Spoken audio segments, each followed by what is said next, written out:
Baik, assalamualaikum warahmatullahi wabarakatuh.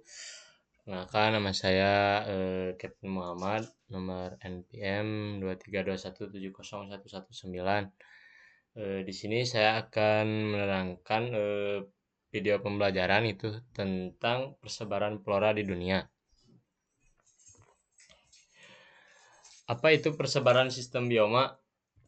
Eh, pola persebaran flora di seluruh dunia seringkali dijelaskan melalui konsep bioma yang merupakan wilayah geografis luas yang diklasifikasikan berdasarkan jenis vegetasi dominan.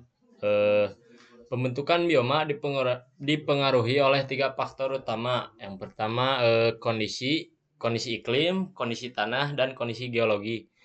Meskipun tidak ada satu klasifikasi bioma tunggal yang diakui secara universal oleh semua ahli, ada beberapa zona vegetasi yang secara umum diterima secara luas. Yang pertama ada padang rumput. Daerah padang rumput ini terbentang dari daerah tropika sampai ke daerah subtropika. Curah hujan di daerah padang rumput pada umumnya antara lain 250 sampai 500 mm per tahun. Pada beberapa padang rumput, curah hujan dapat mencapai 1000 mm, tetapi turunnya hujan tidak teratur. Padang rumput dapat dibedakan menjadi beberapa macam seperti berikut. Pertama ada padang rumput prair, yang kedua ada padang rumput savana, dan yang ketiga ada padang rumput stepa. Yang kedua flora gurun.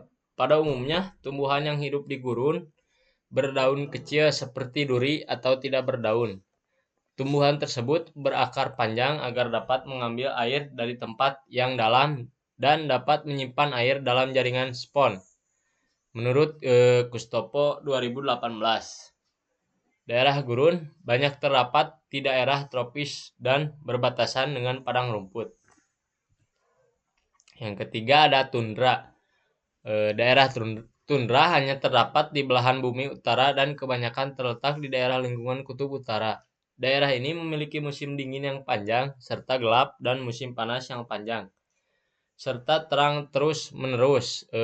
Daerah tundra ini berada di kutub dan dapat mengalami gelap berbulan-bulan karena matahari hanya mencapai 231,2 lintang utara dan lintang selatan. Menurut Samadi 2018. Yang keempat ada hutan tropis. Di daerah hutan basah tropis terdapat ribuan spesies tumbuhan yang mungkin berbeda dengan daerah lain. Hutan basah tropis di seluruh dunia memiliki persamaan sepanjang tahun. Hutan basah cukup air dan keadaan alamnya memungkinkan terjadinya pertumbuhan yang lama sehingga komunitas hutan tersebut akan kompleks. Pohon utama memiliki ketinggian antara 20 sampai 40 meter dengan cabang-cabang yang berdaun lebat sehingga membentuk suatu tudung atau kanopi yang mengakibatkan dasar hutan menjadi gelap. Hutan tropis memiliki kelembapan tinggi dan suhu rata-rata 25 Celcius. Contohnya hutan tropis itu ada di Pulau Kalimantan.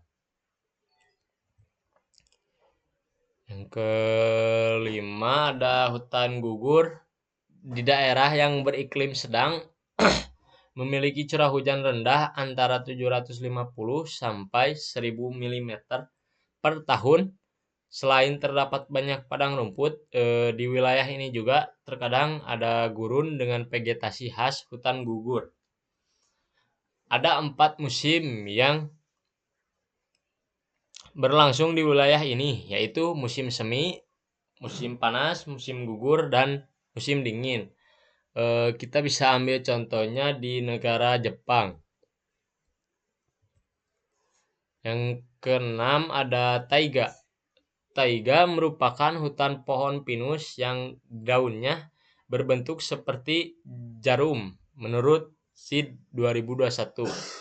Tumbuhan yang terdapat di hutan taiga misalnya konifer, terutama pohon spruce atau Picea, alder, alnus, birch betula, dan juniper, juniperus. Daerah taiga merupakan bioma yang hanya terdiri atas satu spesies pohon.